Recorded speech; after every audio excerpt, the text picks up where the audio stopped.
Gosh, let's see if I can talk. Maybe it's good if I don't say as much for once.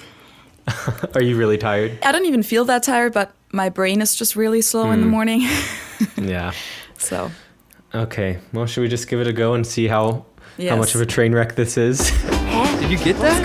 I'm so Also, ich verstehe nur Bahnhof. You only understand train station? It's all Greek to me. Understanding Train Station. Living between cultures with Josh and Faley.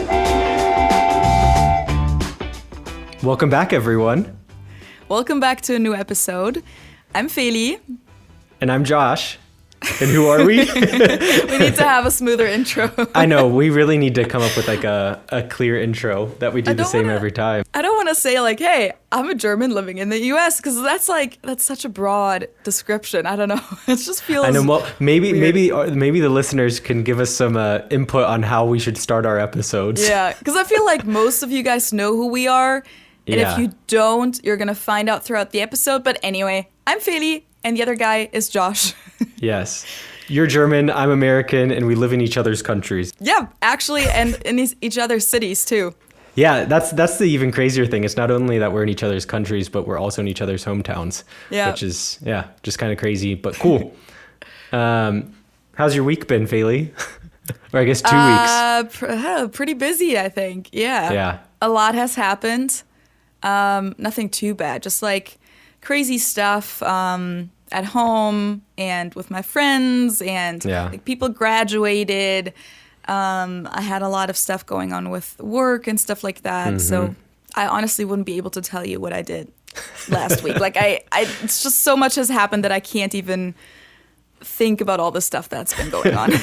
Yeah, it's a lot to keep straight, especially like around graduation time where people are graduating, and the normal thing is there are graduation parties to go to, but I don't know with COVID. I mean, I think in Cincinnati things are really starting to feel pretty normal. I went saw that. One. You did? Yeah. And I also know like they're lifting the mask mandate now, I think, in Ohio at the end of the month, is that right? They're lifting everything on June 2nd. And also, again, this is in Ohio. They're basically kind of deciding, June 2nd, COVID is going to be over. Like, everything's going back to normal, which, I mean, I'm not opposed to it because the vaccination rates are pretty good here. I'm fully vaccinated, so I feel pretty safe. And then they also are giving away $1 million 5 weeks in a row to one Ohioan who I think has at least the first doses of the vaccine. So it's crazy. I'm ready for it. Give me that $1 million. I wonder, since I got vaccinated in Ohio, if I'm part of that raffle, because that would be pretty sweet. Probably. I wonder how taxes work with that, you know? Kind of going back to our last episode where we talked about how I get taxed. Well, we'll think about that once we do have the $1 million. Yeah, we have to have the money before we can have the money problems. Exactly. Yeah, how's your time been in the past 2 weeks? Yeah, it's pretty much kind of similar to yours. I feel like I've been relatively busy, but I feel like everything here is just in a time warp. Yeah.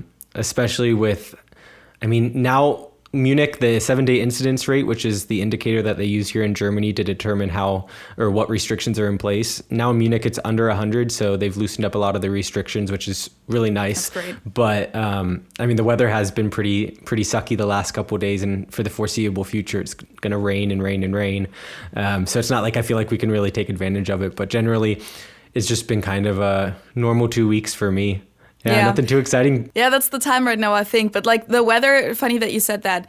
It's been weird in Cincinnati too. I don't really want to talk about the weather too much on the podcast, but usually at this time of the year, it gets really hot in Cincinnati and humid already. Like it kind of jumps into the summer mode, and then the weather pretty much stays like this usually for like 6 months straight. Yeah. And it's been pretty cold. Like it hasn't really gotten warm yet in Cincinnati, and that's the first time that I've been here that it's been like this. So like I was even like it got really, really cold, like in the 40s and stuff, or even 30s. It's been raining. Crazy. Yeah, it's been like German weather. I was going to say, here I'm having to get used to like 2 days of really nice weather and then 10 days of rain and cold and blech. So, but yeah, that's the topic of the weather, but that's not the topic of this week's episode. No. What is the topic of this week's episode? It's a big one. It's a big topic, so we'll see how far and in depth we actually get into it with the allotted time that we have. But this week's episode topic is our school experiences. So kind of K through 12, which is like a concept, at least for the Americans who are listening, but from basically kindergarten in the US until 12th grade, or I guess it would be, I don't know, Vorschule. This is what we're going to learn about this episode. You're going to explain some of the German system, which I've learned throughout my German classes and just from being here. For some people, it'll be through 13th grade in Germany too. Yeah. So, so that's the topic. Yeah. Yes, because like it's very different, and I feel like we've touched on a few things here and there. We talked about like the classes, quote unquote, in German and American schools. We've talked about the Pledge of Allegiance, the whole like, getting together in the morning, listening to. Wait, do you listen to the national anthem too? I think. I'm trying to remember now. In my school, I think we did it every Monday that they played the national anthem and everyone has to stand up and Yeah, we talked about that when we had the episode with Jay. If you guys haven't listened to that one yet, you can find the link in the description or the info box below. Or if you're watching on YouTube, you can just click on the little eye up here. But yeah, today we're going to go into detail. Yeah, and I think as we always preface every topic that we talk about, these are our personal experiences, and this is to the best of our memory. It's not like we spend hours and hours researching these topics, but rather we tend to just speak from our personal experiences. So I know in the first video that I had with you when I talked about when I started learning German, and I said I was, I think, 13th or 14th in 10th grade, and I was wrong, and I got torn apart in the comments of your video. So these are just our experiences from the best of our recollection of our memories, but we just thought that we would share kind of generally how it is to grow up in the system and kind of the different steps that we had to go through during our schooling experiences. Yeah, and like just the biggest differences between the two systems. And just to get it straight, how old were you in 10th grade? Like I 15, forget. 16. I was going to say, I think 15, 16. Yeah. So you didn't skip a grade or anything like that? Because I think some people were like, oh, he's one of those genius kids. Yeah. No. I was in remedial English classes for a couple years. No, I didn't skip any grades. So stinknormal. Stinknormal. So should we start with kindergarten? So should we just do it chronologically? Yeah. So what is kindergarten, Feli? In Germany, it's not part of the school system. In Germany, kindergarten is pretty much like preschool. So for some weird reason, kindergarten is a German word, right? It means children's garden. And they took it over in English, but in the US, they use the word differently than we do in Germany, because in Germany, kindergarten really is like preschool, which to us, that's weird because we also use the word Vorschule, which literally translates to preschool. So I'm just going to explain it as like a daycare. So it's kind of like a daycare system. So like you can send your kid there usually once they're potty trained. So like usually around 3 years old or something. There's other institutions for younger kids that aren't potty trained yet. But kindergarten is really like when they're old enough to kind of be by themselves in a way. And then you can send them there every day. You pay for it, and it's not necessarily a school curriculum. It's really more like some kindergartens definitely do some teaching stuff with their kids, but it's really up to the teachers. And here's another difference. We don't call kindergarten teachers in German. They're called Erzieher, which I'm not quite sure, maybe pedagogues, or I don't know how that would be translated. That's a good question. Educators. Educator is probably going to be the best translation that you would have for that. Yeah, so that's also like just the language difference right there indicates the difference in the whole concept and the system there. I did definitely like learn how to spell certain things. We learned like we would have people over, like gardeners who would teach us something, or bakers who would teach us something. We would go on trips every now and then. We had a really cool educator, Erzieher, and she played the guitar, so she would always sing with us. Like, we definitely had our routines throughout the day, obviously, but it's not set up like a school. And unless you go to this basically advanced kindergarten thing that we call preschool, the year before first grade, you will just stay in kindergarten until you enter first grade. And you don't really, like, once you enter first grade, the first grade teachers in Germany don't expect you to know anything because there is no set curriculum. Like every kindergarten can teach their kids whatever they want. So some kids will probably come to first grade and know nothing, or they never went to kindergarten because it's not mandatory either. But it is something that I would say most German kids go to, more for like social reasons and just so that the parents get some time off. It sounds a lot like what I would refer to as preschool, essentially. Yeah. So I went to like a private preschool, but a lot of the public schools in the U.S. offer a preschool through the school district or through the public school system. Mine was like associated with the church, which I think is pretty common. But yeah, I mean, we would go there and we would play games and there would be music. And like, I remember we had like an international thing where they set up different stations throughout, and like we had a little passport and we got to go get like stamps on our little passports. And so it was more of just like a fun time, and like you said, more socialization rather than actual learning. I mean, I'm sure that there was learning that was taking place, but so that's essentially kind of kindergarten in Germany is more like preschool in the US. And then for us, what kindergarten is kind of like this year that you have before you start first grade and begin your real education process. So it's more of a little more structured, and you have an actual teacher and you have a desk, and like it's how do you behave in a classroom? How do you learn? So a lot more of the socialization isn't necessarily the right word, but kind of training on how to learn in a school system. And is there already a set curriculum? That's a good question. I don't think there's a set curriculum. I think each school district has their own curriculum that they have, but I don't think it's, and this is again kind of like the dangerous half knowledge because I'm not an expert when it comes to the teaching system in the US, but I'm guessing that there is probably some sort of requirements that are given out by the state government for education, but I don't think it's particularly strict on what has to be learned in kindergarten. I think that all starts with first grade. So yeah, that's why kindergarten is part of the school system, because it's just 1 year long. It's literally one grade, basically. It's like the grade before first grade. And it's kind of funny because it doesn't really seem to make sense that America would call that kindergarten, because if you just think about the concept, like what I just described, I literally went to a kindergarten with a really big garden, with a really big yard, and it's literally a yard filled with kids. That's literally what it is. You just go there, you hang out. Obviously, we weren't outside in the winter all the time, but I mean, we were outside, I think, throughout the whole year. But what you just described doesn't sound like a kindergarten at all.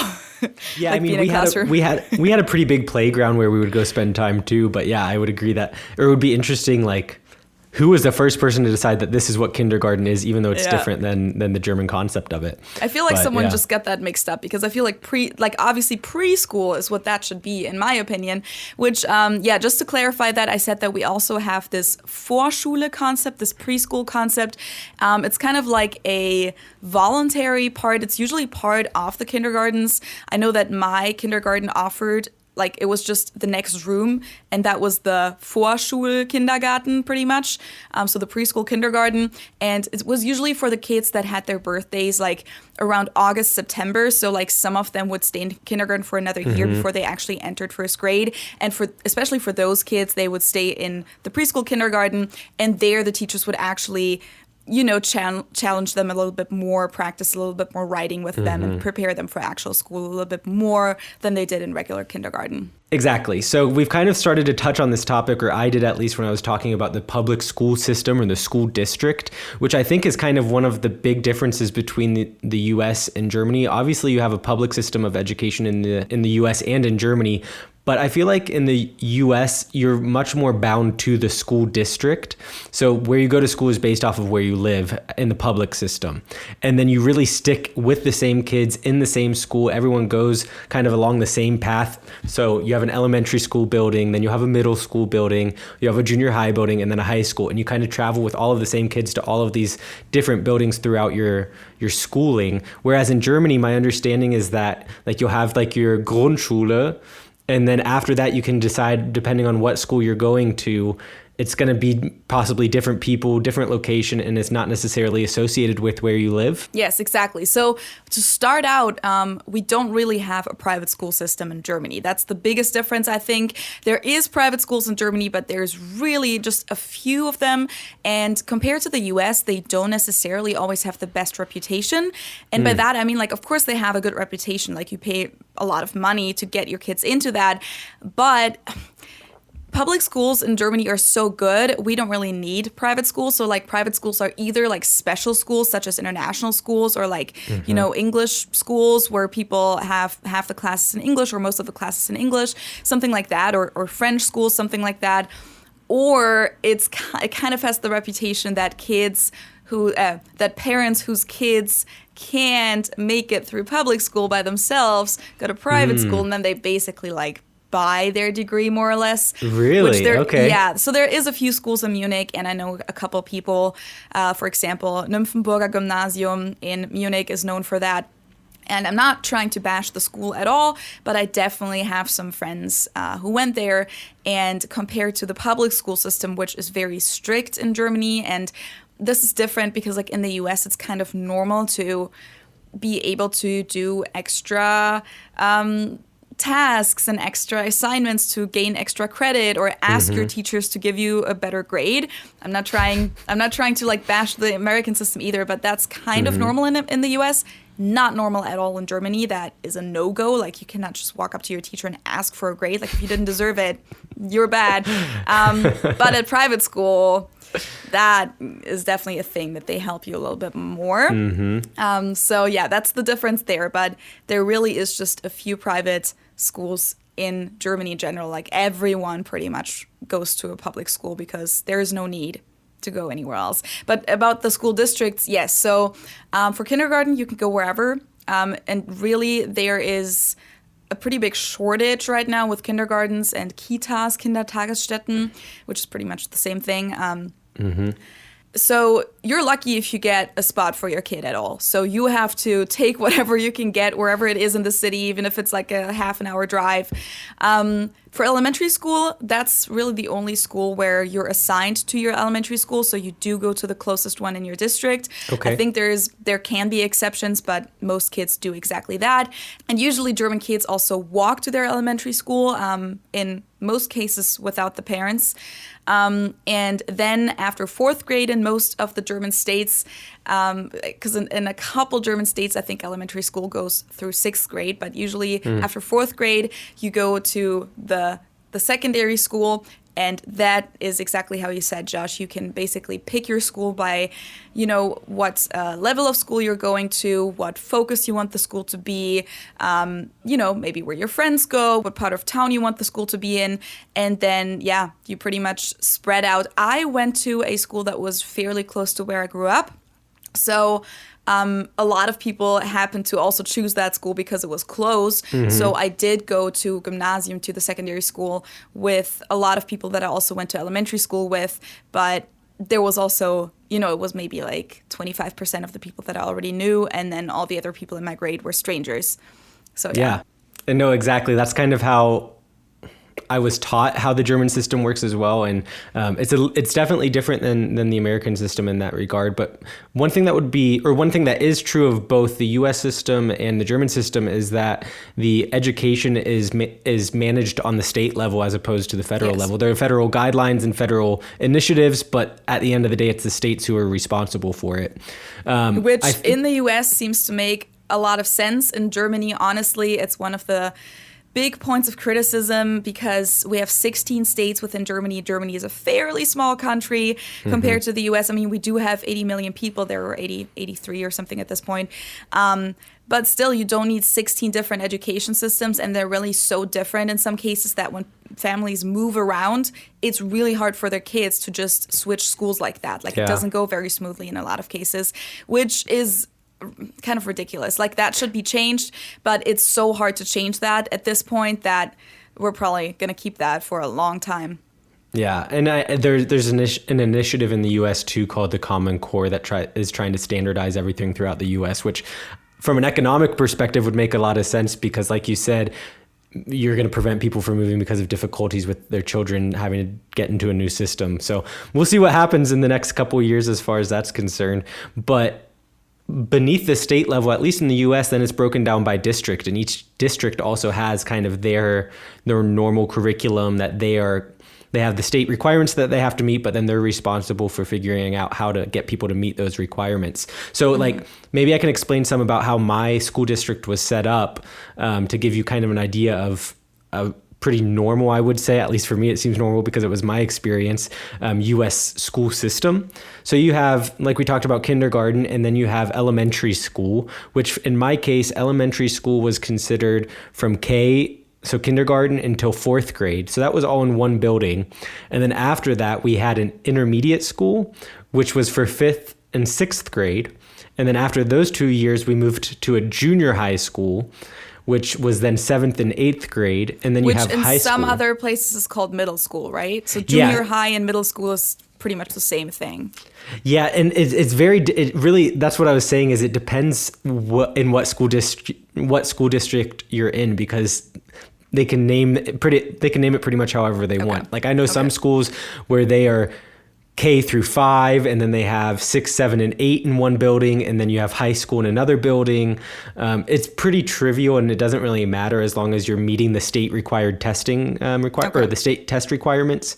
But yeah, so at least in my case, it was 1 through 4, then it was 5 and 6, 7 and 8, and then you have your typical high school 9 through 12, which is your freshman, sophomore, junior, senior, which most people have probably heard of that before. Yeah, to all the Germans, that's what high school really is. Because I think we sometimes, because it's hard because we have this different system, we sometimes like to refer to everything that comes after elementary school as high school. I sometimes do that because it's like, for a lack of better phrasing, like I always say, like back in high school, trying to just say like after elementary school. But yeah, American high school really is only 9th, 10th, 11th, and 12th grade. And you guys have probably heard the terms freshman, sophomore, junior, and senior in that context. They also use those same terms for college years too, which are also usually 4 years.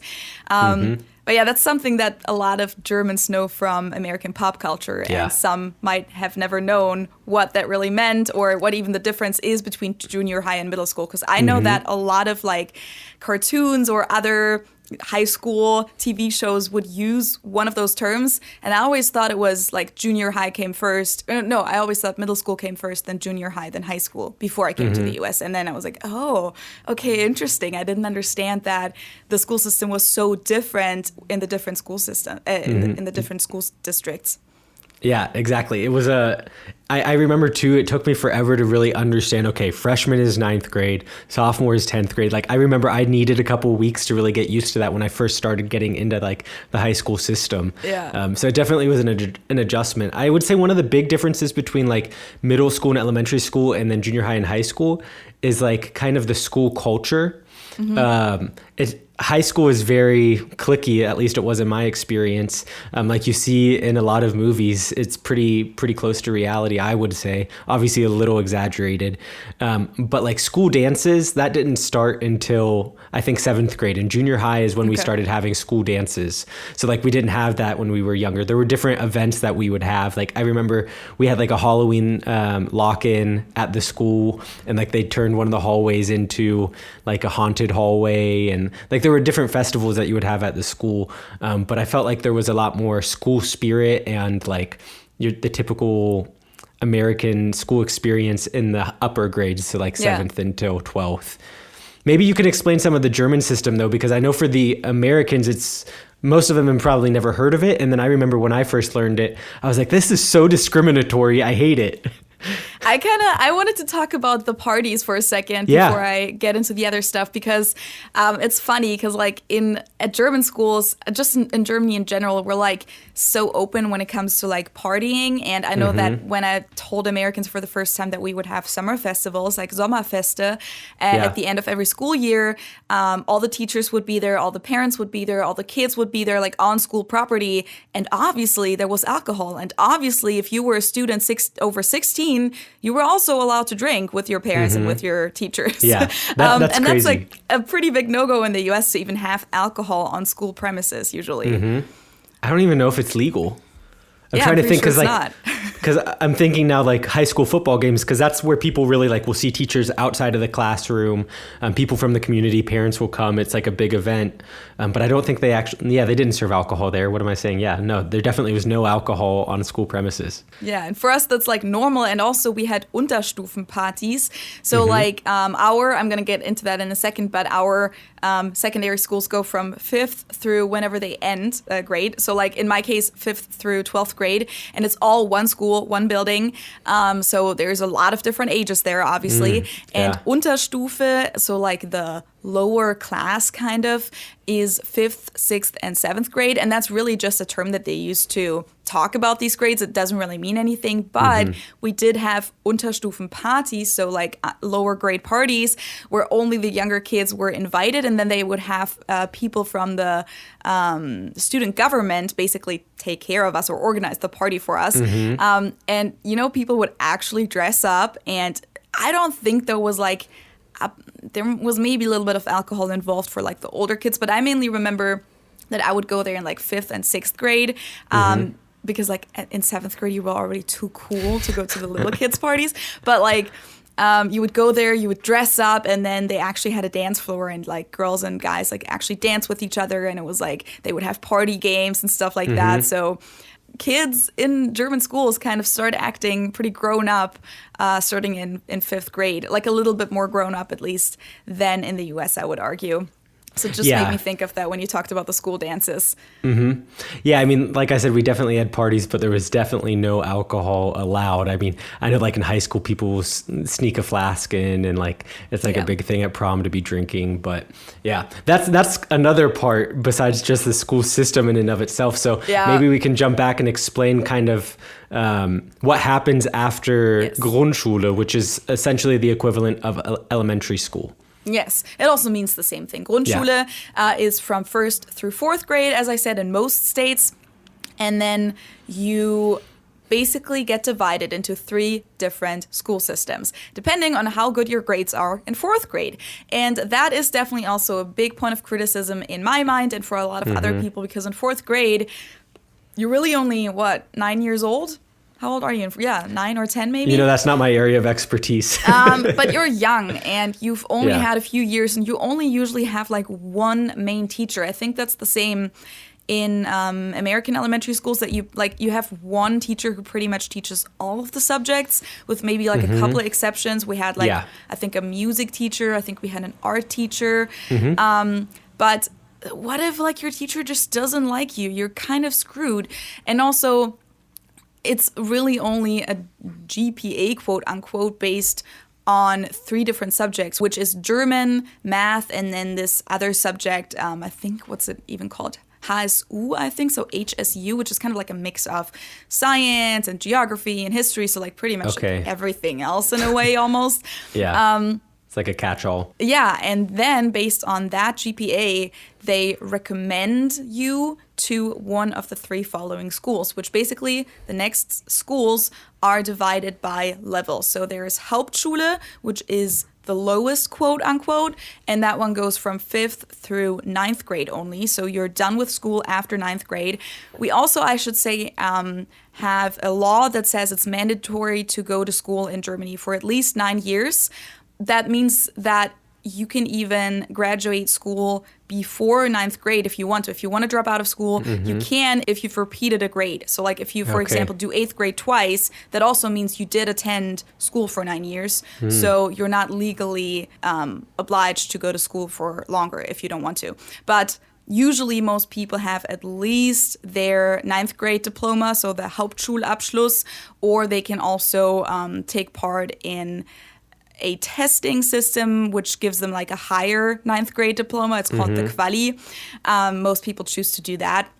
But the system is kind of targeted towards people going into trades afterwards. And the German school system in general is just a very old system that they never really changed. So it's like, you know, historically, they didn't need people to go to school for longer than 15, like until they're 15 years old.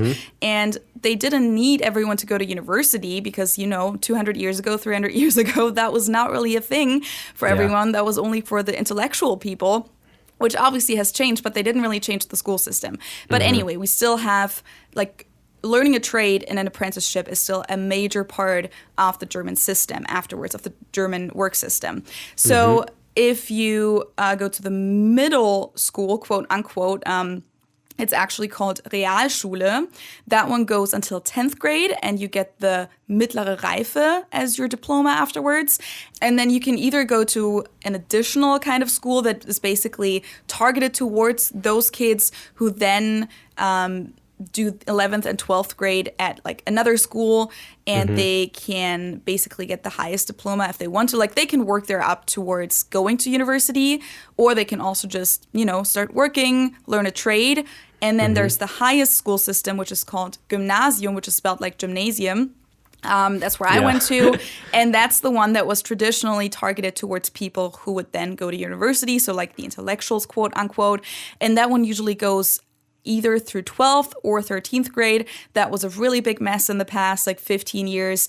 In some German states, they tried to reform it towards, because it used to be 13 years, and they tried to reform it to make it 1 year shorter so that German students could compete with the rest of the world, where usually school ends after 12th grade, and then they reformed it again. So now it's like back to 13 years, and it's all like really messy. But at the end of Gymnasium, you usually take your Abitur tests, and Abitur is your highest high school diploma, and that's the degree that you need in Germany to even attend university. So there's another type of Abitur as well for the people who went to the 2-year school after Realschule. They sometimes do something called Fachabitur, so like a subject-related Abitur that basically is not worth as much as the general Abitur. It's more focused on specific subjects, but with that, they can also go to university for those specific subjects. So that's pretty much a breakdown of the whole school system. So basically, you're being put into a level, and that's what you meant by it's kind of discriminating. And it's basically decided for you in 4th grade. There's some ability there, but it's really not great. Like, you can try and move up through the different schools. Like, you can try and go from Hauptschule to Realschule, but just like moving around Germany, they don't make it very easy for you. So a lot of kids, even if they wanted to, don't do it because they would have to learn another language that they haven't learned for the past 3 years, for example, and that's why they can't do it. Or there's just other kind of obstacles that don't make it very easy for them to move up the ladder, if you will. Yeah, from the American perspective, it seems like a really archaic and, like I said, discriminatory system. But at the same time, Germany has a really strong Ausbildung culture, which is like a trainee apprenticeship type system where once you're done with school, you then go and work with a company and get really well trained on a trade and how to do certain, like a purchaser, or also, like there are lots of very specific jobs that you can then get an official degree in the job essentially that qualifies you. And the people, and I know this from my work experience, the people, especially between the US and Germany, the Germans tend to be very, very well trained in whatever they're doing, whereas there's a lot of on-the-job learning that you have in the US. So even though it may seem archaic and discriminatory as far as scholarship is concerned, as far as actually preparing you for everyday life, I feel like the German system does a really good job, and it also does a good job of putting focus on the necessity of everyday jobs too, not necessarily just office jobs or university type jobs, which is an issue that we have in the US where there's such a huge focus on going to university and college that there's a shortage of trained labor. And also, like, in Germany, they made a lot of those jobs that in the US you require a university degree for, made those jobs traineeship jobs. So, like, for example, becoming a nurse is an apprenticeship. You do not need to go to university for that. Or pretty much there isn't really a job that doesn't require any kind of degree in Germany. Like, if you want to be a certified something, a certified mechanic, certified hairdresser even, you have to either have a college degree or an apprenticeship. And, like, actually apprenticeship degrees, I think, are like more common in those kind of fields. And also what I think is like a perk of the German school system, and I definitely criticize it a lot too, it is kind of archaic, but not every student is made for school. Not every student needs to be in school for 12 years of their lives. A lot of them are sick of it after 9th grade, 10th grade, and they would do a lot better just for their personal development, doing something else, focusing on something that they love, maybe doing some physical labor. And they get the chance to do that in the German school system. And also they get to start making money, like real money, a lot earlier and climb up the career ladder. And there's a lot of jobs, apprenticeship jobs is what I'm going to call them, where people end up making so much more money in the end than people with a college degree in Germany. Definitely. I can speak to the fact that like the job that I currently have as a project engineer in the US, you would basically, you would have to have a college degree to be even able to get an interview for the position. Whereas here in Germany, I'm only one of a couple people in my office who went to university. The rest did these Ausbildung and these apprenticeships. And I mean, they're very, very knowledgeable and much more knowledgeable in a lot of aspects than I am. So it's just really interesting to compare the two systems and the value that the systems place on certain skills and qualities of learning. But the point that you were making as far as some students not necessarily needing to stay in school for 12 years. I feel like there's a lot of effort in the US system to really focus on the students who are quote unquote really struggling and try to get them and push them through the system so they make it to 12th grade, even if it's not necessarily their strength. So I could even imagine like the psychological impact that might have on someone of feeling like, oh, I don't know what I'm doing. I'm not good in school. I'm quote unquote dumb. I think that's one thing that's really cool about the German system is that it's not that you're dumb, you just have a different skill set. Different focus. Exactly. And I think that's cool that they give you the opportunity to explore that. But kind of maybe talking about the American system then again. So like I said, 1st through 4th grade is elementary school. And just like you said, I had the same teachers, like you had one classroom where you were always in, like I remember all of like the banners that they would put up on the wall and, like it's very much like kid focused, which makes sense, obviously, because you're a kid. And like, I don't know, is having school musicals like a thing that people do in Germany, like even in elementary school? No, I'm making a sad face right now because I wish it was. I know in some like secondary schools that is a thing, but in elementary school, no, I've never heard of that. There's some maybe like we had like a little music group where people played like the, what's xylophone? Yeah, xylophone. Or, just flute or whatever. But that's really it, unfortunately. Yeah, that was one thing that was really cool about like my elementary experiences. We had music class and like people from the orchestra would come in and teach us about different instruments. But then also we had a musical that we put on. It obviously was a very small little musical, but like our parents came in the evening and we had costumes that we had to put on. I remember once I was like a big apple. So it was like, it was a musical about fruit. But like there are a lot of those little things that take place. Okay. I don't want to be unfair to the German school system. We did do like little plays a lot, like for example for Christmas time, and also like we would actually have little theater plays kind of that you would then show to the rest of the school at the gym. Or for Christmas time, we also had these gatherings. I think I've mentioned that in the Christmas episode for Advent. So every class or every grade, I think, would prepare different poems to recite for the rest of the school. So like we did have little things like that, just not necessarily musicals, because the German school system in general is just not very great with music and, creative outlets. Creative outlets featuring or encouraging students in their other talents that aren't academics. I mean, plays and poems were kind of accepted because that's like part of the German literature kind of. But everything that was outside of that, the German school system isn't the best with that to encourage that. Yeah. But like, so I also remember there were standardized tests that we had to take throughout like elementary school as well.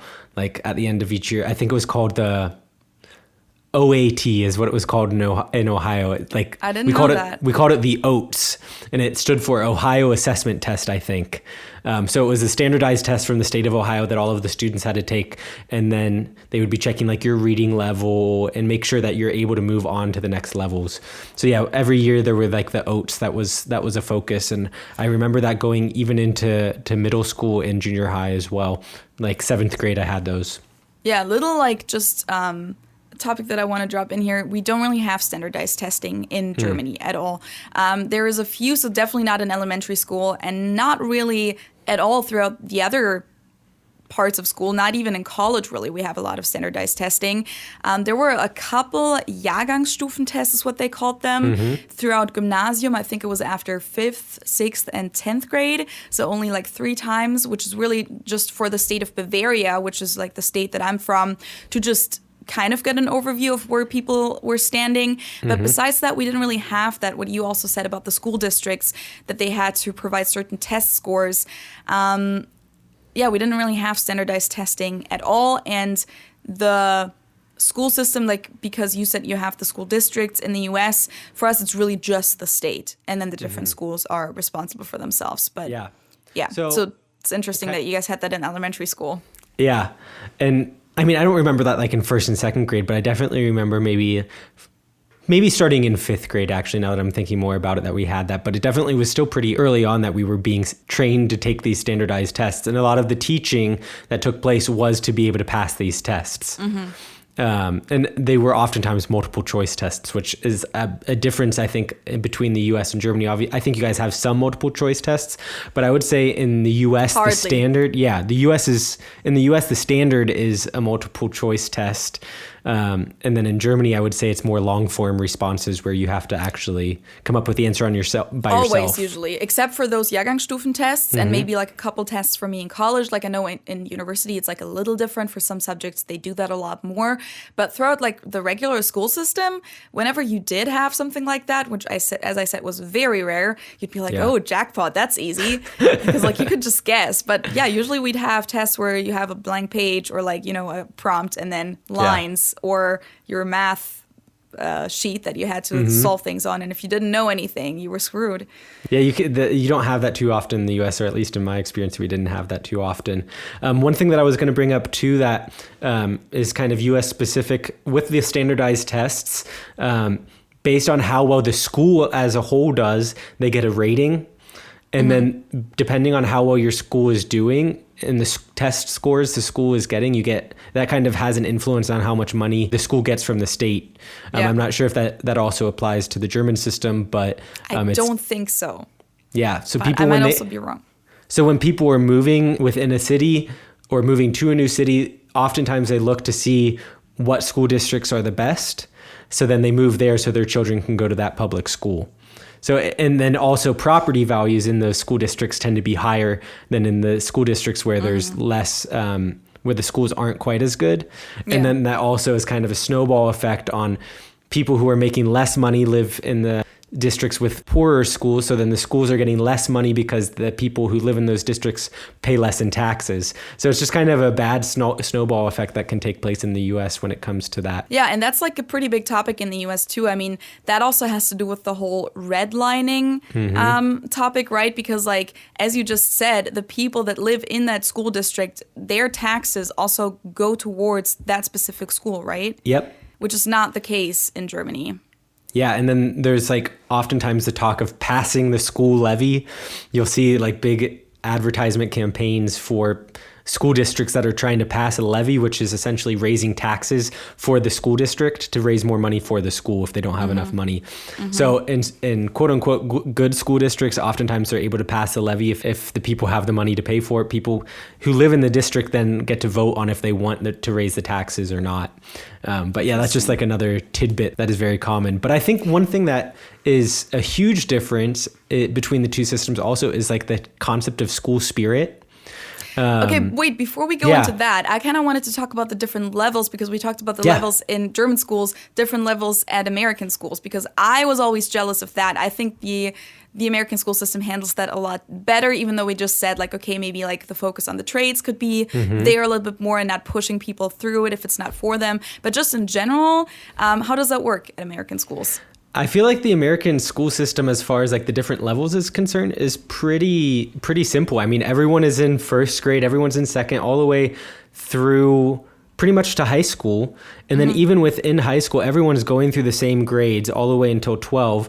But what takes place in high school and maybe in some Yeah, in junior high, it happened for me is there were honors classes. So you had the standard class, but then if you seemed to be more quote unquote gifted when it came to a certain subject, then you could be recommended to take an honors course, which was a little more challenging. So like I think I mentioned at the beginning of this episode, I wasn't the best in English at first. So I started in kind of like the standard English courses, but then each year my teachers realized, oh wait, Josh might be better for an honors course for English. So then I was able to jump up into the honors group. And then in high school, it changes from just honors to the option of advanced placement courses. So then you kind of sometimes even have 3 courses. You'll have your standard course, then you'll have an honors course, and then you'll have an advanced placement course, which are 3 different levels of English or of math. And the cool thing about advanced placement courses, which like I said, only really exist in high school, is that at the end of the year, you take a test, and it's a standardized test for all of the United States. And if you get a good enough grade on the test, that course actually counts as a college course. You can hand in your grade to the university where you're going, and they'll recognize that course. So I didn't have to take a lot of German classes at university because I already took them in high school. The same applied for a math class, a government class, some English classes as well. And then even my high school offered an engineering class, which was in cooperation with the University of Cincinnati, which is where I ended up going to school. And I even got a and by to engineering... school, you mean to university. Sorry, yeah, to university, which is a funny difference between English and German. But yeah. I even got an engineering course at the college level in high school. So it's cool that you're still in the same school and in some of the same classes with everyone from different levels, but then depending on the subject matter, you'll be at maybe in a higher level class. That's pretty cool. And there's so much there that I want to address really quickly. Yeah. One thing is that if you, like in high school, you have the 3 different levels within one school that pretty much equals the 3 levels in Germany, except that you have the option to be at a different level in different subjects. You're not just like classified, okay, you're great at all the subjects or you're not so great in all of the subjects. Like you can just work your way up and down. You can be good at English, but maybe not so good in math. And that's, I think, is just a superior system, in my opinion, that you have that option within the same school and you also still pass the same grades as everyone else does. But then also the connection between university and high school.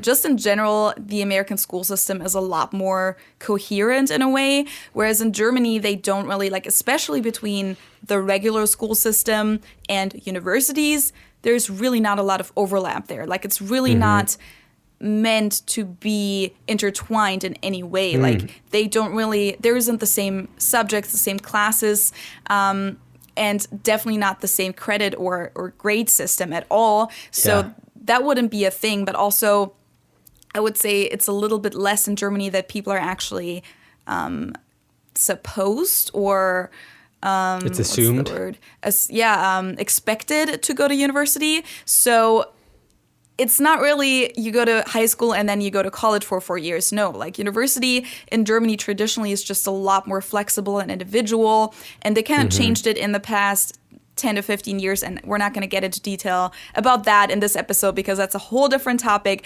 But just traditionally, university is for like Freigeister, so like free spirits. It's not a standardized school system in Germany at all. They kind of standardized it a little bit more in the past 15 years, but traditionally it wasn't. So like there was really no connection there. So that's really interesting for one. Can I mention one point on that? Absolutely. The kind of the integration between university and high school. I specifically remember we had academic advisors in high school who would sit down with you and come up with a plan and figure out what, so you would be told, okay, so universities, when you are trying to get admitted to a university, are looking for these courses. So make sure you take these courses in high school so you have better chances of getting into this university.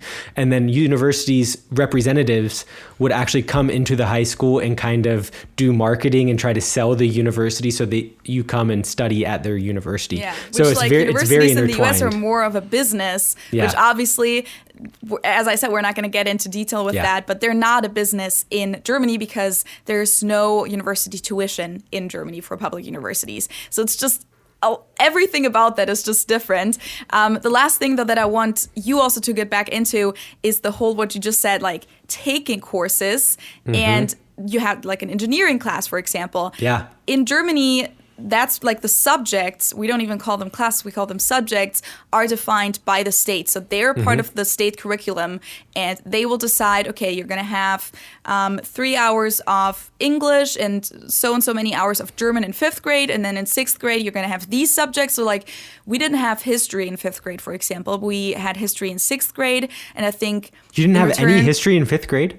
No, because like Wow. there was no, like this is for me in Bavaria. Yeah, there yeah. was no time, basically. So we had geography in 5th grade, and then we didn't have geography in 6th grade because we had history instead. And then we had our second language, English, came in 5th grade, and then the next language came in 6th grade, and you could choose the language. But besides choosing the language, and in some schools with the language, you also kind of choose a focus, which didn't really change a lot for me. Like there was a language focus, which meant that you learned another language, and a science focus, which meant that instead of learning another language, so in this case a third language, you would have just a few more hours of chemistry and physics every week.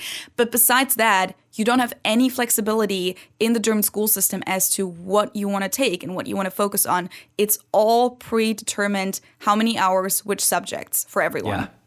Yeah, in the US, it definitely works a little differently. Which I think is awesome. Yeah. And it really, I think, starts mostly in high school with a lot of the what we call electives. So there's this concept of an elective course. So obviously you have your base courses that you have to have. So math, science, English, all of those courses are required.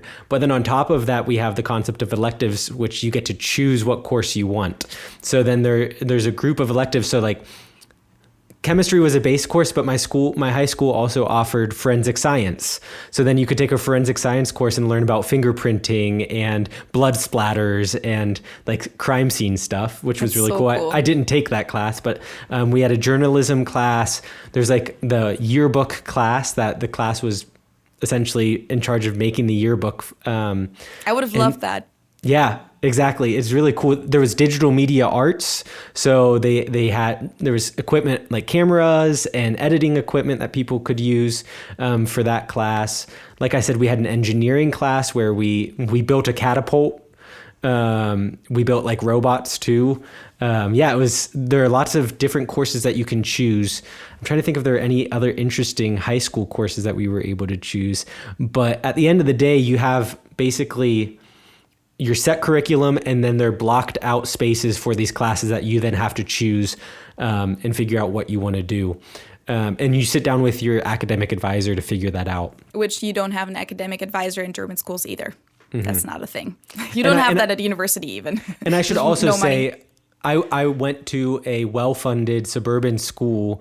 In a lot of the inner city schools and these big public school systems, they don't have the money for a lot of those courses. So I'm coming from more of a privileged perspective there when it comes to being able to have a digital media arts room and a course and being able to build a catapult. Like there are just some schools in the US that don't have funding for that. So that doesn't exist. Yeah. Before we get into school spirit and extracurriculars, which is a big topic, I just want to talk about a couple other things. So for one, and I think this is really interesting for Americans to hear, and also when Germans speak about their school experience, in German schools, it's common, except for the last 2 years of Gymnaium, so 11th and 12th grade. But besides that, it's common that all of us stay together in a class, so we call it Klasse, just like it is in the US in the elementary school. And you have a classroom that belongs to the class, to the group of people of like 25 people, and the teachers come to the class. So basically, you have all the subjects with the same group of people, except for sometimes, like for us, we had religion classes, which is also a different topic. We're not going to get into that because it's like a big topic, but in Bavaria, we have religion classes mandatory throughout the whole time at school. And for religion, you get to choose whether you want to go to the Protestant or the Catholic or basically a religion replacement class that was called ethics. So for that, we would be divided. Or for some of the languages, we'd be divided because half of the class got the chance to later pick a third language, for example, and then we'd be divided for that. But besides that, you stick together the whole time, which is different in the U.S. Yeah, in the U.S., you essentially have the teachers get their own classroom. So even in high school, the rooms are very personalized based off of the teacher and what they want to have on the walls that are related to their subject. So then you typically have then your locker where you keep all of your stuff. Oh yeah, and we don't really have lockers either at German schools. In the US, you'll go to your locker between classes, and then you get the stuff that you need for the next class, and then you go to that classroom. So there's a lot of traffic in the hallways between classes, or periods, as it sometimes is called. But yeah, it's definitely different to the German system in that regard. Yeah, in Germany, I mean, like, we know that from, like, American high school shows and movies and stuff like that. It's, like, the classical hallway scenes with the lockers. I was also always kind of jealous of that. But in Germany, if you don't have, so we do have some classes, obviously, that take place outside of the classroom. So, for example, if you were divided, or physical education, music, arts, and the sciences, too, usually took place in different classrooms because they had, like, the lab set up more for, like, chemistry and physics and even biology classes.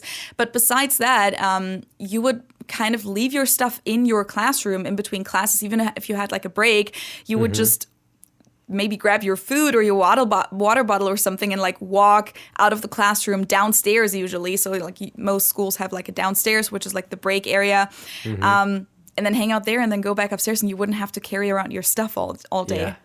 Yeah, so that's definitely different.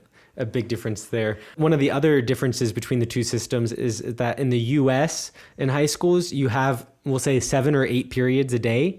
And it's the same schedule every day. So first period is math, second period is science, third period is, I don't know, journalism, fourth period is German. It's the same structure every single day. So you really get in a rhythm and like in a tunnel of, okay, this is just my schedule for my everyday, whereas in Germany, it's different. I mean, I don't know if like I would prefer that or not. I think it might get kind of boring for me because in Germany, you don't have the same schedule every single day. Yeah. I mean, obviously in the US, that kind of helps with the whole extracurricular schedule because you just know that everyone is off at the same time each day. In Germany, you have a different schedule every week. So like on some days, I would be off after 6th period, so like around 1 p.m. On some days, it would be after 7th.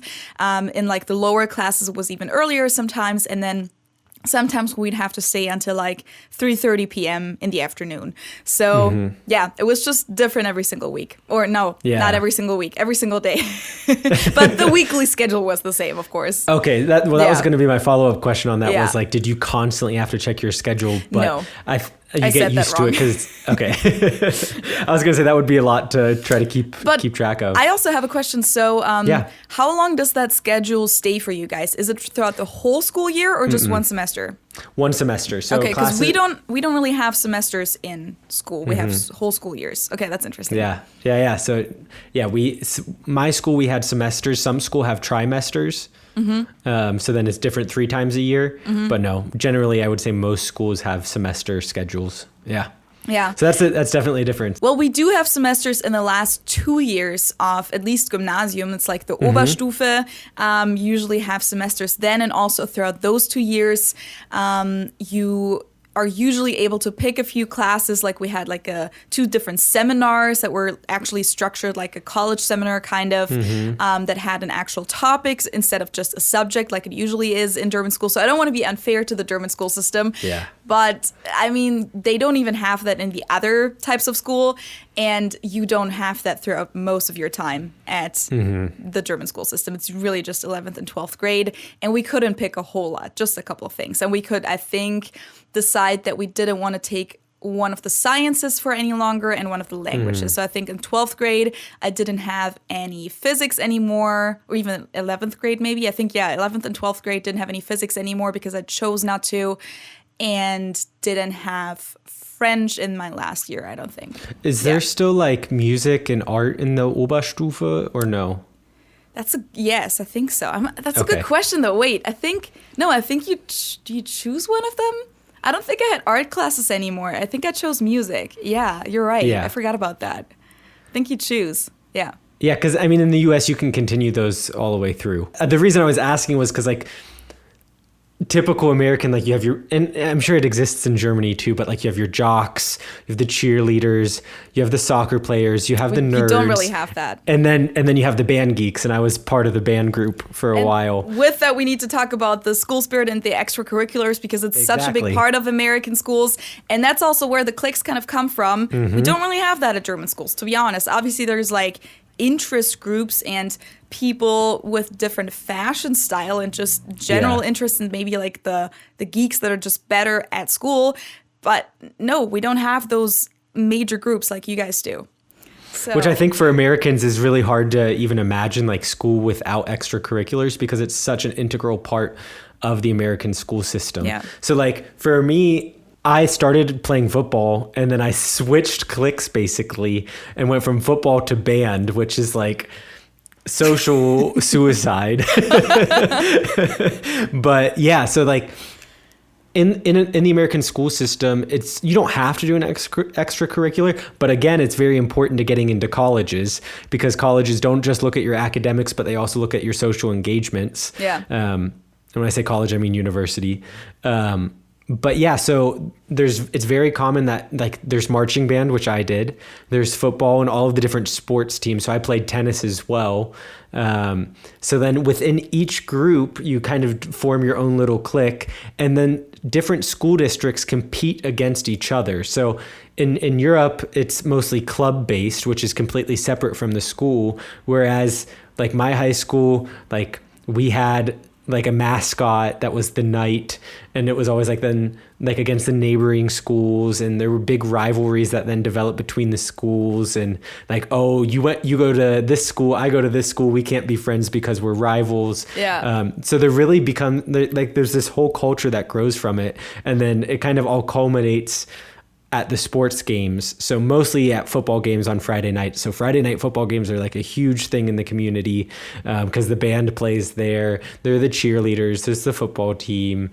So it's very, very ingrained into the school experience. That's awesome. So like for the people who choose to play a school sport, you guys have like the coaches, the jerseys, the stadium, or like the field at least. Maybe it's not necessarily a stadium at every school. I don't know. But like that is just not a thing we have at German schools. I don't know if they even had money for that. They probably wouldn't have the money for that anyway. But yeah, that's like such a major difference. But then you also have other extracurriculars that are in sports. Exactly. Right? Well, one other thing on the sports thing too is it's cool because then like oftentimes it's not just an external coach who comes and teaches or coaches football, but oftentimes the teachers do that as well. Yeah. So your math teacher may also be your track and field coach, or the study hall teacher may be your football coach, and like they'll drive you to games. So you get really close with your teachers in that sense too. So there's a strong bond within the school as well. But yeah, besides just sports and like band, like there are drama clubs, like there's each semester there's normally a play that's put on or a musical. So then you stay after school, and then either you have your sports like practice or you have your rehearsal for whatever club you're in. Yeah, so there are lots of opportunities. What are some of the other ones that you can think of? Because I'm trying to think of like anything. The typical things from like shows, like the geek stuff, like I don't know, science clubs or debate clubs, stuff like that, or like the school paper, maybe school radio station or something like that. I think some schools have that. We didn't have a school radio station, but there definitely was a publication that was made. And then also when you said like the debate club, one club that my school had was called Mock Trial. So people who were interested in law could then join this club, and then it's essentially you get a fake case, and then you have to prepare a defense and prepare a prosecution. And then you actually go in front of judges who normally are actual judges or lawyers who then in their free time like to help out the local students. And then you have like there are competitions that you compete in.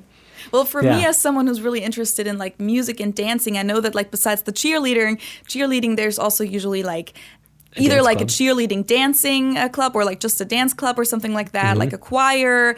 I know that some schools have like a rock band, so not marching band, but rock band kind of club, or like recording studio club, something like that, which like that would have been all so cool. Or even like photography stuff, something like that.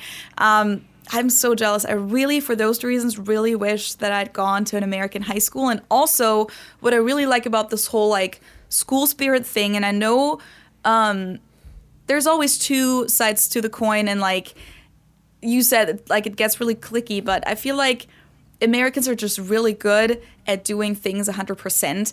And in Germany, there were a few extracurriculars, usually at the schools, but sometimes not even the teachers were in it 100%. They were like, yeah, I guess we have to like put on this drama play now. Not everyone was like that, of course, but like sometimes. And like sometimes Germans struggle with getting out of their comfort zone and just being excited about what they're doing and doing it like properly, you know, just getting their passion up for that. It's sometimes like considered uncool to be passionate about stuff, which I hate. And I feel like the American school system with those extracurriculars and with that school spirit is like the opposite of that. It kind of encourages this like passion. And I feel like that just really brings out the best in people and challenges them to become better at what their passion is, whether it's sport or something else. Definitely. I mean, from my perspective, sometimes I think people exaggerate it a little in the US too. Like sometimes they go too far, where like you'll forget about your studies because you're so focused about the football game on Friday. So, I mean, like you said, there are definitely two sides to the coin, or whatever the saying is. I can't remember, but I'm ruining your English skills. I'm sorry. Hey, my English is already not the yellow of the egg anymore. So, Little German insider. Exactly, just sliding it in there. But yeah, so it's definitely a different experience. And sometimes if you don't really feel like you fit into one of the options that there are in the US, sometimes I know I found that for myself, that sometimes it can be a little isolating because people are so into whatever they do that if you're not like 100% into it, it can be a little difficult. So, different people obviously have different experiences, but in general, the U.S. system is very good at pushing you and your talents outside of just scholarly pursuits. That's awesome. I mean, for those of you who don't know about the German school system or the German sports system, it might be kind of mind-blowing that we do not have school sports, period. We just don't. There is sometimes like a school soccer club, basically, like it's just a few people that want to play soccer, or a school like hockey team, but we don't have those leagues and those fields, and it's not really it's just not really a part of the school experience. So some schools will not have a soccer team. Some schools might if there's enough interest in students to put one together, but it's kind of like more like an after-work league rather than what school sports are like in the US. So yeah, you'll have like a track and field set up usually outside of the school for like the just regular physical education, and we have something like called Bundesjugendspiele at German schools, which like once every summer the whole school has to participate in this track and field competition kind of, but it's really more like you don't compete with anyone besides yourself, kind of. You just get your own numbers, and then the best numbers get like a little medal. But it's not a thing, and it's not a thing in college either. Universities in Germany don't have a big campus and don't have a stadium or anything like that, and they don't have money to spend on soccer or any other sports, put together a team, pay a coach, nothing like that. So that's like a whole different world in the US, and college sports are so important too. Yeah, and like I even know like people who moved to my school district, like, or people who I just know who moved in their high school career, like sometimes they would choose what part of town to move to because of like the quality of the football team, if they played football, because then also people who play school sports oftentimes will then get, or who play high school sports will get recruited for university sports, and then they can get scholarships. So your performance in the school sport can be very essential to you being able to afford college, which is just kind of crazy. Yeah. To get back to the extracurriculars, besides that, I mean, I was part of the drama club at my school, but as I said, it was like once a week. It was cool. It was a lot of fun. It was an amazing group, and we were lucky that we did have a teacher who took it seriously. But you know, then there was like a musical class that this one music teacher suddenly started. And at first people were like, oh, this is going to be cringe. 'Cause just when Germans try stuff like that, it sometimes is kind of cringe. And then the people who do it, they're always like, oh, this is going to be cringe. And then they don't do it properly, kind of. I'm trying to think what else we had. We did have a school paper, but it was really just a small group of people. And there's no, credits or anything that you get for that stuff. It's really just if you want to stay after school, you can. But you also have all these other options. As you said, usually sports and also all the other hobbies are organized in clubs or societies outside of school in Germany. So you'll have your soccer clubs. For example, I took piano lessons. You don't take the piano lessons at school. You take them somewhere else at a music school or something. I took dance lessons, like I danced ballet and then hip hop later. And that's all outside of school, which is cool because you meet new people. So you have like different friend circles growing up, but also it might be a threshold for you to even get into it because you have to like meet those new people first. You have to find a cool club, find a cool teacher and stuff. So there again, like there's two sides of the coin. I don't know if it's a saying. If it's not, then it's a saying now. But that's how it is in German schools. I'm trying to think what other clubs there might have been that I forget it. Okay, there's definitely orchestra, and our school also had a big band, which was really cool. Oh, cool. The big band was actually good. So were those clubs or were those classes? Because like for us, you don't get credit for them.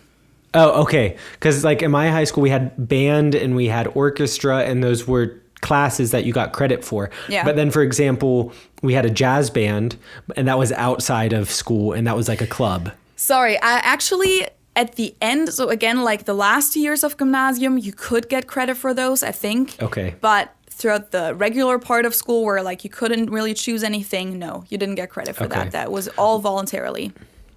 Yeah, and one thing I was going to add too is there are a lot of club sports in the US as well.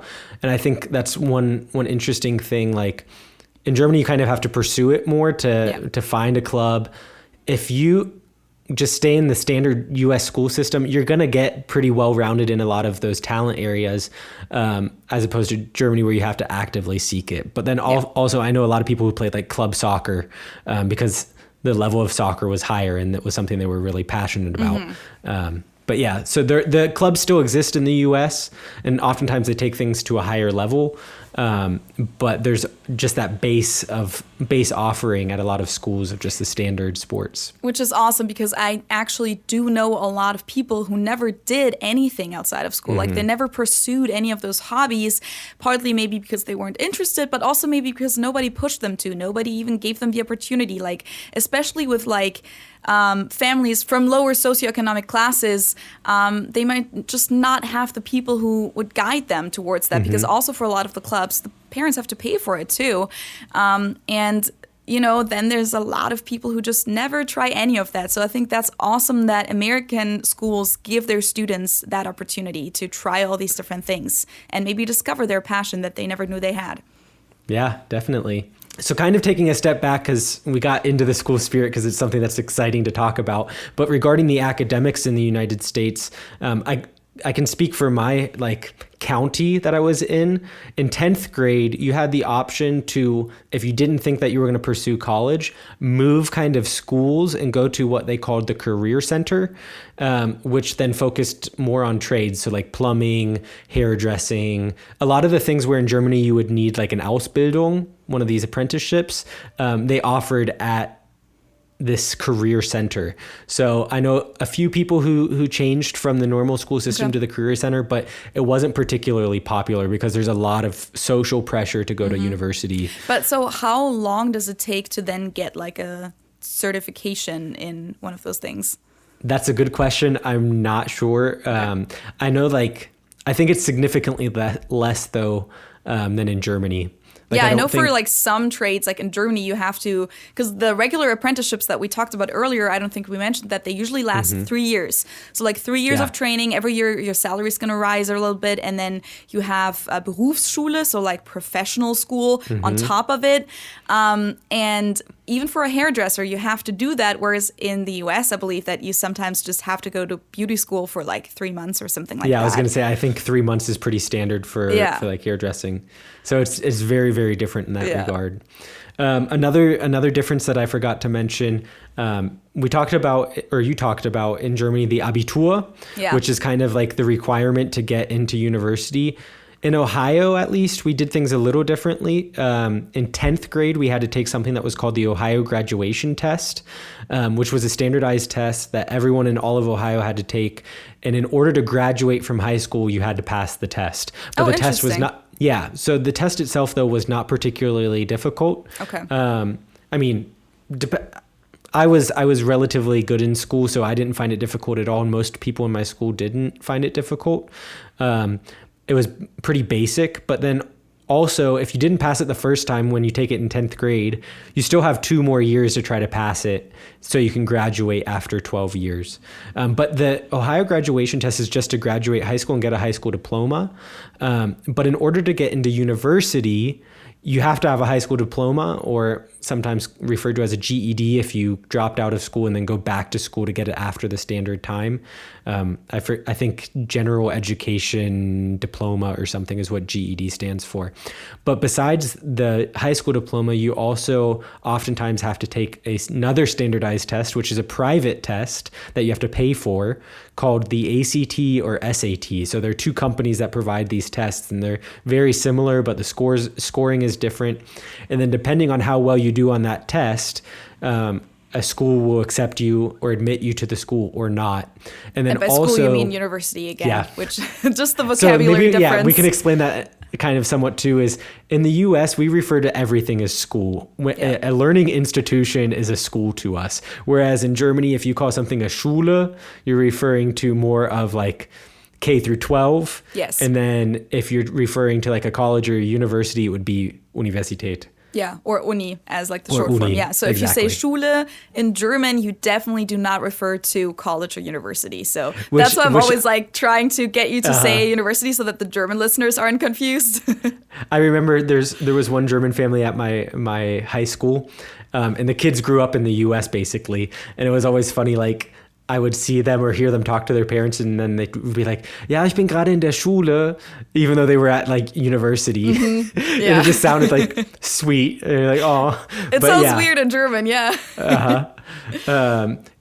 But that's beside the point. In order to get into university, you have to take the ACT or SAT, and then also the schools, the universities, base how much money they give to you as a scholarship, oftentimes based off of those test scores and your academic achievement on the test scores. So there's like a whole industry regarding tutoring to get you prepared for these tests so you can get the highest score possible, so you can get into the school that you want and also get as much money in scholarships as possible. Yeah, it's crazy how big of a business the whole education system is in the US, because for the SATs, for example, you pay for the test itself, right? Then you pay for these preparation books, or even, as you said, tutoring to prepare for this.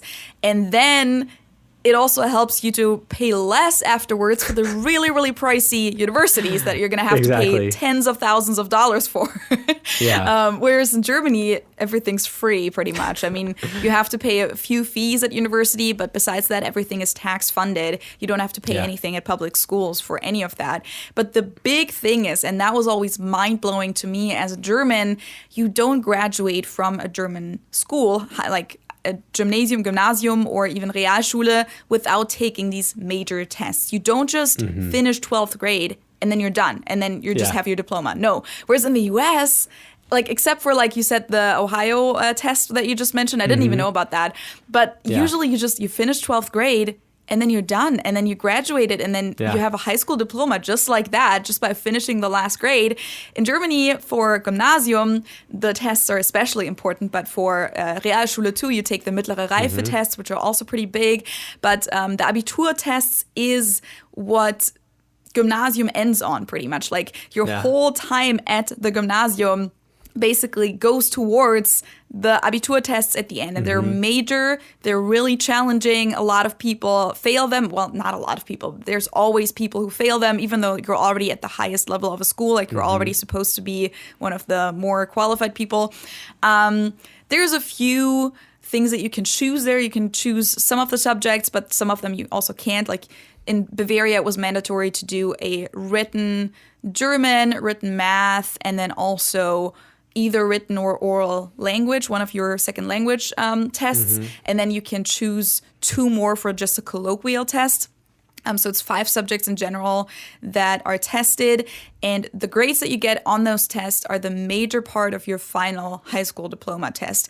They do also count the grades from your 11th and 12th grade years into that score, and I forget like what the percentage is right now, what counts how much, but the Abitur tests definitely count a lot, like way more than they probably should. So if you have a bad day during that one test, then you might screw up your grade. Yeah, there's a lot of pressure there. And then that final grade counts a lot towards getting into university for a lot of the subjects. So we tried not to get into university too much in this episode because it's such a big topic. But just briefly, in Germany, you don't usually choose a university to go to. Like the reputation of the university itself doesn't really matter so much. What matters more is the subject that you're getting into. And a lot of the subjects, for example, law or medicine, have really high requirements to get into because so many people want to get into those subjects. So that basically one of the main factors that decides whether you're going to be accepted or not is your final Abitur grade. So for some subjects, you really have to have a 1.0, which would be a 4.0 in the US, to even have a chance to get into it. And even then, you sometimes have to be waitlisted and stuff. Like if you have an Abitur that's worse than like a 1. I don't want to say it, but like 1 point something, 1.3 or something, you'll have to wait years to even have a chance to get into medicine. So some of these things are just pretty crazy, and as you said, there's a lot of pressure there. But I always thought it was crazy that you literally just graduate high school and you're done. Like, it's pretty chill. It's pretty chill, especially not the case. Especially because the test that you take to be able to graduate is 2 years before your graduation. Yeah. So, and you said it wasn't very difficult either. No, it just was. Yeah, I don't think I really studied for it. It just was kind of, you were prepared in classes for it. But yeah, I mean, those are some of the main differences. Did you have anything else to add? I did have a couple things because we talked about this one once. Ausfragen. And I don't know in what context I mentioned this to you, but throughout most of my subjects, throughout most of my time at school, the teachers, every start of the period, they would ausfragen, they would question one student. So basically they would pick one student, kind of like also archaic in a way. Yeah. The student would usually have to either come up to the blackboard or like sometimes they could be seated still, but usually they would have to come up and then they would be quizzed about the last period, the previous period. And based on that, they would get a grade. They would get a grade? Yeah.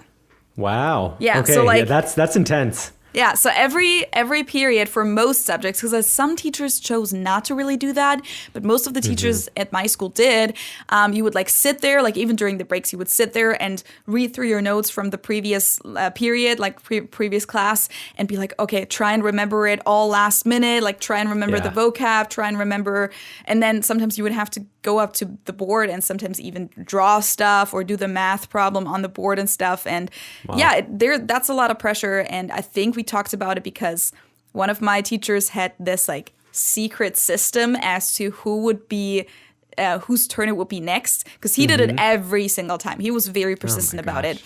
And we had this teacher almost throughout my entire time at my gymnasium. And he was actually my favorite teacher. He was my English teacher. Who was a really good teacher. But he always made us believe that he had the secret system as to who he would pick next. And we always tried to figure out, wait, is it like the way that we're seated in the classroom, or is it our last names, or like what's the system? And at the very end of school, like in 12th grade, we were finally like, we're pretty sure he doesn't have a system. We're pretty sure that he literally just picked it randomly throughout the entire time. And we tried to crack the system for 8 years. Well, he also always said that it changes every now and then. So we were always like, okay, now he's changed it. Okay, now we're back to last names. Now we're back to this. Yeah, but so that was really funny. And I think you guys don't have Ausfragen. I've never heard of. I mean, no, not really. Yeah, that's not like an established thing that I've heard of. Yeah. Yeah. That's I just crazy. wanted That to would mention be a lot of that would be a lot of pressure. I'm kind of glad I didn't have to do that. Yeah, in general, as I said, like I feel like at German schools there is in some way a little bit more pressure. It's not necessarily good pressure because I don't think that pressure and being strict is always the best way for students to learn.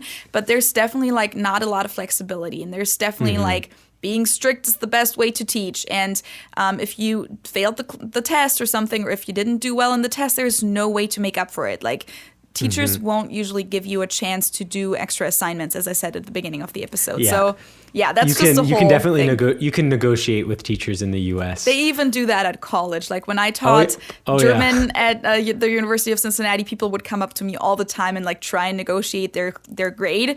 And apparently it works sometimes. But I wasn't even in the position to negotiate the grade with them because I was only a teaching assistant, so I didn't even have the authority to do that. But that is not a thing that anyone would even try at German school. Like it would kind of be considered like, are you trying to bribe me? Like, what is this? But a whole different topic that I also wanted to mention before we wrap this up is getting to school. Because Germans just know about the famous yellow school bus, right? And I was really excited the first time I was on an American school bus, which like was really only one time when I was in Cincinnati in 10th grade, when I visited that high school for just one day. So it was only on one of those buses for one day, twice, like to school and back. We don't have those in Germany. Yeah. They're kind of, those infamous American yellow school buses. They're kind of cool. They're kind of retro. They have like a lot of cool reputation to them. In Germany, though, before we get into how it works in the U.S., I just wanted to say that students usually get to school by themselves. And in some rural areas, there is like a bus that is like comes from the town, or like that's like a public bus that is paid by the school to pick up the students, but it's usually not at their door. It's usually maybe there's like they're going to put a stop somewhere close to like where the different students live. But in a city where I grew up, that's not a thing. So in elementary school, we would always just walk to elementary school by ourselves, or we would take our little scooters, city roller, the little like metal scooters. Do you know what I mean? Like the ones that like would always really hurt your ankle. Oh yeah. Like the really a razor small scooter. wheels. Yeah. So So we would take those, or like an actual like scooter with like air in the wheels, which is actually a lot smarter, but it wasn't as cool. Or some people would later on like take their bikes, but usually for the smaller kids, they didn't really want that because it's like too dangerous to be biking. And when you say by yourself, you mean like without any adult supervision? Adults. Yeah. Yeah. Which is crazy from the American perspective. Like I just was driving to work the other day, and I just saw like this group of kids, like young kids going to school without any adult supervision, which is pretty normal over here and is unthinkable in the US. There's different factors to it. On the one hand, German kids are just raised to be a little bit more independent than they are in the US overall. Also, elementary schools usually are pretty close to where you live, and like German cities are just structured in a way that like things aren't as spread out as an American city, so like it might be closer to, but also Germany is a pretty safe country, so you don't have a lot to worry about. And I mean, I wouldn't go by myself. Like I would always go with my other friends who live nearby, so we would walk in groups. But yeah, that's the thing. And then once you switch school after 4th grade, we talked about it earlier, you usually pick your school by different factors, and you might go to a Gymnasium or Realschule on the other side of the town, or just far away sometimes. And then I mean, there's always parents who do drop their kids off. I don't want to say that that's not a thing. That's definitely a thing. But it's more common that either the kids will take their bikes if it's close enough, which is what I did because my school was fairly close, or they will take public transportation. So then you'll see these like 10-year-old 5th graders take like the bus and then the suburban train and then the subway throughout the whole city to get to their school and back by themselves.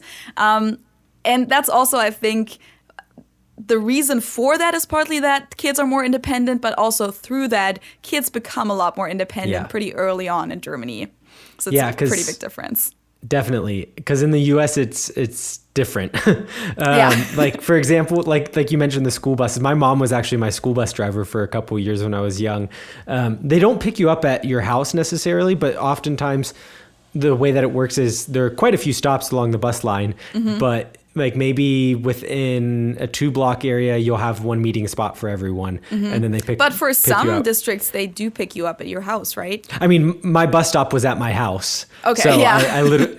I literally just walked out the front door and was picked up. But like in some shows, for example, you see how like the school bus will literally wait in front of the house, like at the door, and also the bus that stop one is time, off. Yeah, that one time ahead. that I was on the bus, they did that for us too. Yeah. The bus stop is oftentimes someone's yard. Okay. Like it's not like an actual bus stop per Yeah. se. That's like there's no structure. It's a meeting point that is just known. So Okay. then everyone just meets there, and then that's where the bus stops, and it's oftentimes in front of someone's house. Yeah. So so like maybe 3 or 4 kids will get on at that stop, which are your neighbors that you know well, and then it goes on to the next stop, which might be 200 meters down the road. So there are quite a few bus stops, but it's not they don't stop at every single kid's house. But yeah, so that most people growing up, I feel like would take the bus, or at least I did. And then if you don't take the bus, I didn't really know anyone who rode their bike to school. I could have ridden my bike to my elementary school. There were bike paths, but I didn't do that. That was just not a thing that people did. Yeah. And then as I got into more high school, or like junior high and high school, people's parents would drop them off. So then like there would be like this really long line of cars of people just dropping off their kids. I feel like that's before like school. moving backwards. Like at first your kid's like independent enough to just get on the school bus and you don't have to worry about it. And then later on you suddenly have to take the time and drive your kid to school. Yeah, my parents were not about that. They were like, no, we have other stuff to do. You can either take the school bus. Why isn't there school buses for the higher schools? Oh, there are school buses. Oh, but people don't take them anymore because... Yeah, because it's not cool to take the bus. Okay, got it. Yeah, like if you're taking... Oh, he has to take the bus. Like, Okay. it definitely is like something that people look down on. So if you're lucky, quote unquote lucky, your parents will take you. And then once you get a friend who can drive, then you ride with them. Which you can usually drive at 16 in the States, which is pretty cool.